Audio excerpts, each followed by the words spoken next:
Welcome back to News Geelong on this Friday night. So we turn to our feature story this evening. Early childhood development is an important element of community services committed to ensuring that every young Victorian thrives, learns and grows, enjoying every opportunity to realise a rewarding and fulfilling life, as Meryl Friend reports. We're joined by Caroline Roberts, and you are a worker at Gateways. What's your role there, Caroline? Yeah, I'm a preschool field officer, and that role is primarily to support children with difficulties within state-funded preschools. We're a support to the staff within the services, in that we try to help with particular strategies or goals that might help the children to be included and participate in the program better. We're also a support to the families, in that we possibly can link them into services that they may need, or support them through strategies of play ideas that they might be able to use at home also. And as a mature age student and a mum of 3, you're very busy, and you've been very fortunate to be the recipient of one of the government scholarships for further learning as well. Yes, I have. Yes, I applied for a scholarship late last year with the idea to do some further study, and was successful. And what was the criteria that you needed to be able to apply? The criteria was that I needed to be employed as a preschool field officer or working in an early intervention program. And through that particular funding application and scholarship application, I was successful, and now the scholarship will pay for me to go back, and I'm now enrolled with Deakin University and am doing my Masters of Education, Special Education. Fantastic. Yeah, through the scholarship program. Wonderful. So that means you've got your 3 years of study, and then you'll be in the field using all of that expertise for at least the next 3 years as well? That's right, yeah. There is a component of the contract in the scholarship that we need to remain within the early intervention services for up to 3 years after we have completed our qualification. And the state government is really just wanting to skill up people like myself working in the field already, and putting that qualification into practice, so to speak. Wonderful. So you're only one of 9 people who've been given this scholarship in Victoria, so you must feel pretty proud with that. Yeah, I was quite surprised by that.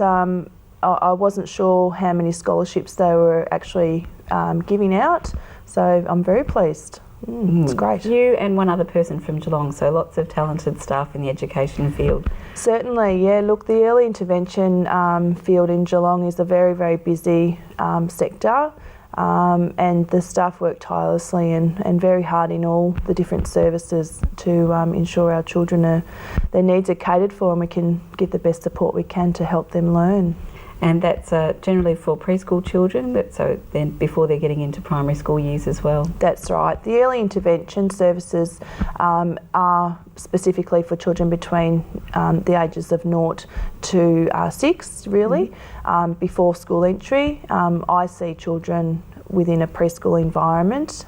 Some children might do a second year of kindergarten, so I'm lucky enough to have some involvement with some children and families for 2 years. But the preschool field officer role, in a sense, is primarily a short-term role. So we might work with children up to approximately 14 hours. That's sort of our quantified time through our service agreements, etc. And then we can link families and services into other support areas. And as well, at the moment you're filling in for someone through the autism unit? I am. Gateway Support Services also operates an autism early learning program, and this program is specifically for children with autism, and we only enrol 10 children. And I'm the teacher at that program. Children can attend that as a state-funded preschool year. And we're very lucky that we have therapists also working there. So we have an occupational therapist, speech therapist and additional assistants. And so the Autism Early Learning program is quite specific for children's learning needs with autism. And I am just working there for term 2, filling in for another staff member who's on some leave at the moment. and it's absolutely fantastic, very challenging but very rewarding, and I just love it.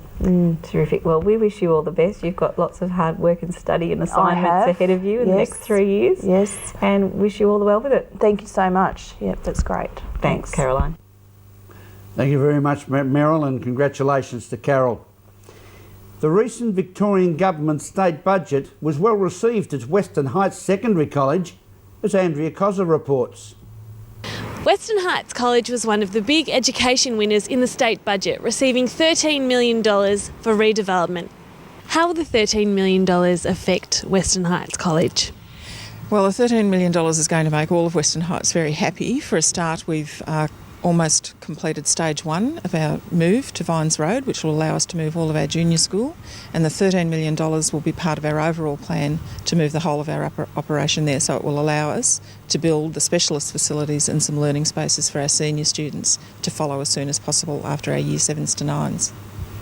And how will teaching methods be changed in any way?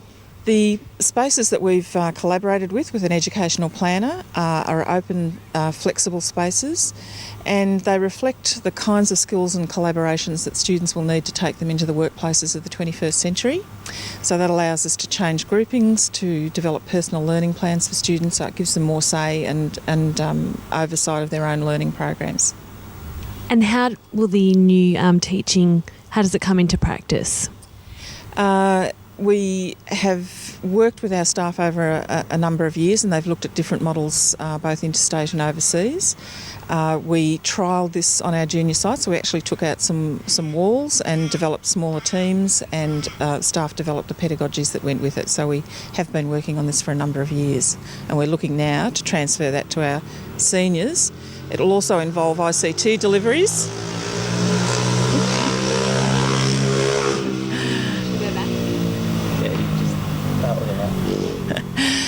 This new style of teaching will allow us to use ICT delivery. So, for example, with senior students, instead of sitting in a classroom, we're trialling using lectures and podcasts.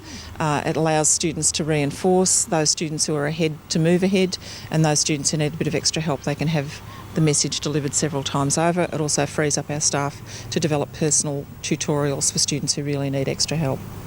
So will the podcast be used for all students across the board?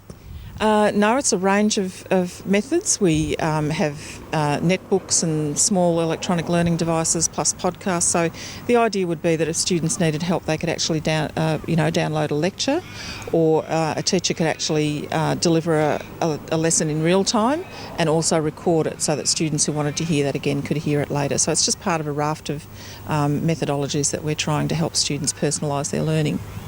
That methodology sort of sounds quite advanced in terms of, it's what tertiary educators are using. Would you agree? I would agree, and I think that's a good thing, particularly for senior students, as we'd expect that they develop post-compulsory pathways, and so we'd hope to send them away from school equipped to enter collaborative workspaces. The fact that they won't have the one job for the next 40 years, that they develop the skills to actually change stream, and also if they go into tertiary study, that they're familiar with the kinds of technologies and deliveries that are in those learning spaces as well. Sounds fantastic. Thanks for your time, Kris. You're very welcome. Thank you. Andrea Cozza for News Geelong. Thank you very much, Andrea. You're with News Geelong, Friday edition, as we go to a break and return with sport and weather after this.